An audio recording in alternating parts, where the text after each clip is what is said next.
Hello everybody and welcome to another one of those quick Dwarf Fortress tutorials. In this video we're going to be running over nobles' offices, specifically mayor's offices.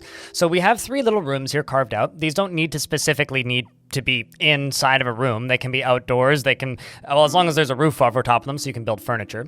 They can be like anywhere in your fort. They can be in a specific room. They can overlap all in one big room, but for the sake of this video, we're going to do three separate rooms, which is my preferred way of setting up a mayor's office. Once you hit 50 dwarves, the dwarves will elect a mayor, and this is based off of their lying trait and intimidation trait and socializing traits, and their general likability and a dwarves' ability to enjoy being around them. If you hit the noble screen, once you have a mayor, you'll see that they have some demands. They want a bedroom, they want quarters, they want a study, and they want a dining room, and they want some specific furniture in them. So here we're just going to be running through the very basics of how to set up one of these, and also some things that will happen if you don't set them up. The red icons are the ones they don't have yet, the yellow ones are partially satisfied, and the orange over on the right there is a demand. The demands are items that they have to have made within, I think it's a 3-month period of time, or there will be arrests, and usually they ban that from export as well. So make sure whatever items your mayors are demanding, you just don't sell to traders, no matter how many of them you have, because all that's going to end up happening is there's going to be a bloodbath in the tavern when the captain of the guard goes in and starts cutting people's heads off. So we do need some tables, and we do need some thrones, so we're just going to queue those up real quick, and I'm going to pump those up in the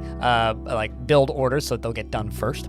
And once those are all constructed, we can then place them inside. So now that we have those constructions going, we are going to queue up several zones. So we're going to start off with a bedroom zone. Now that we have a bed placed in this bottom room, we're going to select the mayor himself to take that spot, or rather herself. My bad. We're going to be placing the mayor down there, and then she will take that room.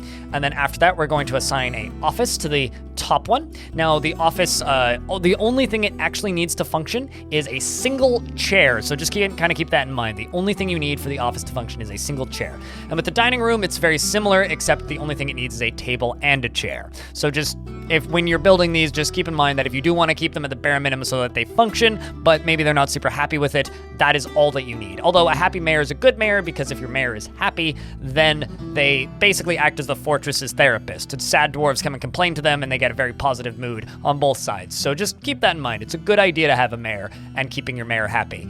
Also, they are your main diplomat, and they do all the conversing with any visiting traders. So we're now going to place our table and chair in both of these spots. Now that they're constructed, we're going to throw a throne in this bottom room.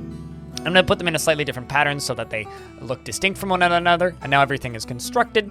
And so the only things that we are lacking now at this point are a coffer and weapon rack and an armor stand. Once they have all of those final items, these buildings will be operational. So we're just gonna queue over here to this here stoneworker's shop and just quickly power order up ourselves a weapon rack and an armor stand just to get them done real quick. So what we're gonna do is we're just gonna select them at the weapon shop and click the do it now exclamation point button so that they get to it as quick as possible. This is a lovely fort, by the way. Had a lot of fun building it on stream today. If you wanna see my streams, you can find them over at twitch.tv/BLINDIRL. But if you've been watching these videos for a bit, you've probably heard me say that a couple of times. So I just want to say thank you to everybody who has swung by, and also thank you to everybody who's still watching these videos. I'm very excited to see what the next couple of years for this YouTube channel have. So now we are kind of in the tail streak of this. We just need to wait for those items to be completed.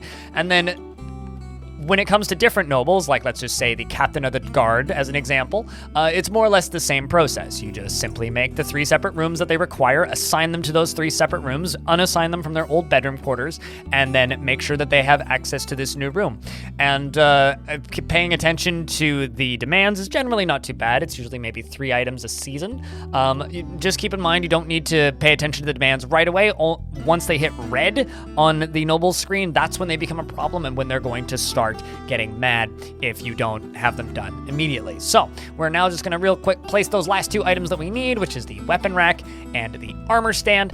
And then at that point, as you can see up here, they're pretty much satisfied with everything. Not entirely satisfied with their bedroom, but you know, it's nothing a couple engravings on the wall or a statue or 2 won't fix, and they're demanding 3 coffins, so we'll have to get to that right away. If you want to see more videos like this, check out the YouTube channel, and I already shouted out my stream, so I won't do that again. Thank you very much for watching this video, and I hope to see you in the next one.